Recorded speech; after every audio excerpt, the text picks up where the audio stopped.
আপোনালোকক সহভাগী কৰাৰ মই প্ৰতিশ্ৰুতি প্ৰদান কৰিছোঁ। যিহেতু আপোনালোকৰ মৃত্যুজত আৰু আপোনালোকৰ দায়িত্ব আছে।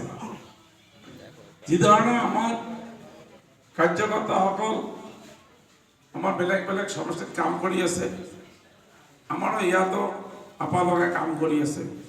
কিন্তু এটা গেপ আছে, মই স্বীকাৰ কৰিব লাগিব যে আমাৰ কাৰ্যকৰ্তা আপোনালোকৰ কাৰ্যকৰ্তা বা দুটা দলৰ কাৰ্যকৰ্তা একচুৱেলি আমাৰ এটা সমষ্টি ভিত্তিক সন্মিলন হ'ব লাগিছিল।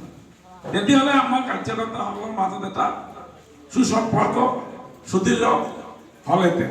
কিন্তু আজি নিৰ্বাচনৰ তৎমুহূৰ্তত যদি এই বিষয়টো আমি জৰুৰী বুলি ভাবিও আমাৰ সময়ৰ কাৰণে আমি অনুষ্ঠিত কৰিব পৰা নাই।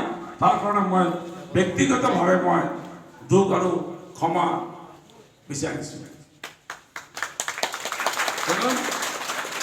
আমি অসম গণ পৰিষদৰ ভাৰতীয় জনতা পাৰ্টি যদি আমি একেলগে আমি যদি আগৰ পৰা যদি প্ৰস্তুতি ল'লো আমি আৰু বহু আমি ইতিমধ্যে বিৰোধী দলকৰ সমষ্টিৰ পৰা প্ৰায় নিৰ্মূল কৰাৰ